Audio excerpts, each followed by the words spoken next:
Hello and welcome students. आज की इस वीडियो में हम डिस्कस करेंगे डीएवी क्लास 8 के हिंदी चैप्टर नंबर 4 के सारे क्वेश्चन आंसर्स। चैप्टर नंबर 4 हमारा है दोपहरी। तो वीडियो को लाइक करिएगा, शेयर करिएगा और चैनल को सब्सक्राइब करिएगा। तो चलिए देखते हैं। पहला प्रश्न हमारा है, गर्मी का वृक्षों पर क्या प्रभाव पड़ा। उत्तर, गर्मी का वृक्षों पर यह प्रभाव पड़ा कि सभी पत्ते झुलस गए थे और लग रहा था कि सभी वृक्ष कंकाल हैं। प्रश्न 2, जूते फटे हुए जिनमें से झांक रही गाँवों की आत्मा, कविता की इस पंक्ति का भाव स्पष्ट कीजिए। जूते फटे हुए जिनमें से झांक रही गांव की आत्मा, कविता की इस पंक्ति का भाव यह है कि गांव के लोगों का हाल जैसा भी हो, उनको मेहनत करना ही पड़ता है। उन्हें अपना जीवन अभाव से व्यतीत करना पड़ता है। नेक्स्ट प्रश्न नंबर 3, गर्मी में बड़े घर के कुत्तों को प्राप्त सुविधाओं और आम आदमी की मजबूरी की तुलना कीजिए। गर्मी में बड़े घर के कुत्ते बाथरूम में पानी की हल्की ठंडक में आंख मूंद कर लेटे रहते हैं, लेकिन आम आदमी 2 वक्त की रोटी के लिए कड़ी धूप में भी मेहनत करता है। वे बिना किसी सुविधा से अपने काम को करते हैं। इससे पता चलता है कि गांव के आम आदमी से अच्छा तो कुत्ते जीवन व्यतीत करते हैं।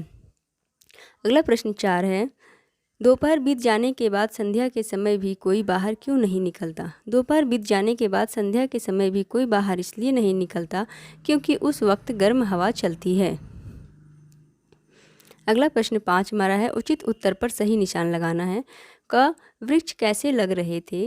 तो इसका उत्तर होगा, वृक्ष कंकालों से लग रहे थे।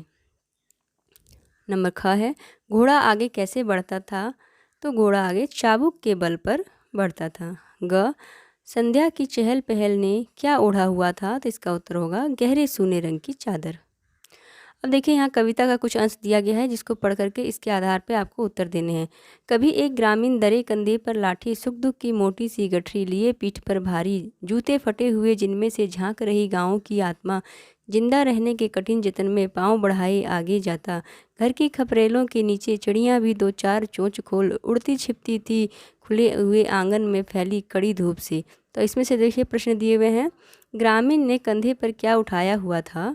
तो इसका उत्तर होगा, ग्रामीण ने कंधे पर लाठी से बंधी एक गठरी उठाया हुआ था। अगला प्रश्न है, ग्रामीण पाँव आगे क्यों बढ़ाता जा रहा था। तो ग्रामीण पाँव आगे इसलिए बढ़ाता जा रहा था ताकि वह अपनी कमाई कर सके। अगला प्रश्न है, चिड़ियाँ किस कारण से और कहाँ उड़ती छिपती थी। चिड़ियाँ आंगन में फैली धूप से बचने के लिए उड़ती छिपती थी। अब है बातचीत के लिए। पहला प्रश्न है, घोड़ा दोपहरी में भी आगे बढ़ने के लिए क्यों मजबूर था।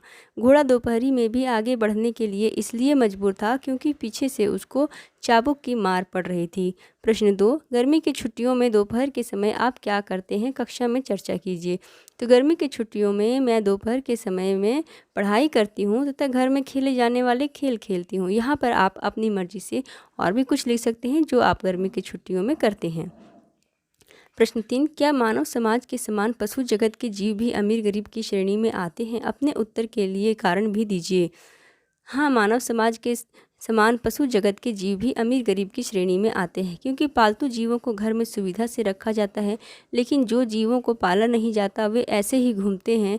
इस वजह से ही मानव समाज के समान पशु जगत के जीव भी अमीर गरीब की श्रेणी में आते हैं। अगला प्रश्न 4 है, कविता दोपहरी के किस अंश ने आपको प्रभावित किया और क्यों। कभी एक ग्रामीण दरे कंधे पर लाठी, सुख दुख की मोटी सी गठरी लिए पीठ पर भारी।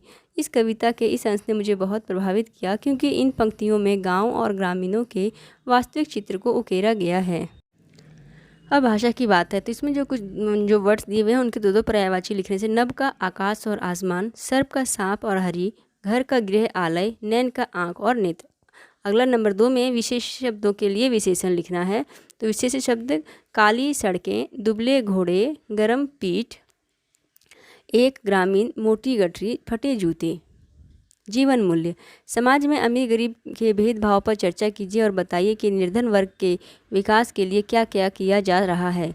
आंसर, समाज में ऐसे लोग भी हैं जो अमीर गरीब में भेदभाव करते हैं। निर्धन वर्ग के विकास के लिए सरकार के द्वारा बहुत सी योजनाएं चलाई जा रही हैं।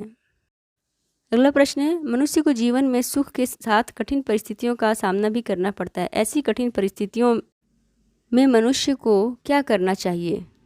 तो देखिए, जीवन सुख दुख के चक्रों में निरंतर घूमता रहता है। सुख और दुख तो जीवन के दो पहलू हैं। सुख की बेला में तो बड़ा आनंद आता है, पर कठिन परिस्थितियों में हम विचलित हो जाते हैं। हमें चाहिए कि हम कठिन परिस्थितियों में धैर्य और साहस से काम लें, क्योंकि जब सुख स्थायी नहीं है तो दुख स्थायी कैसे रह सकता है। Thank you for watching.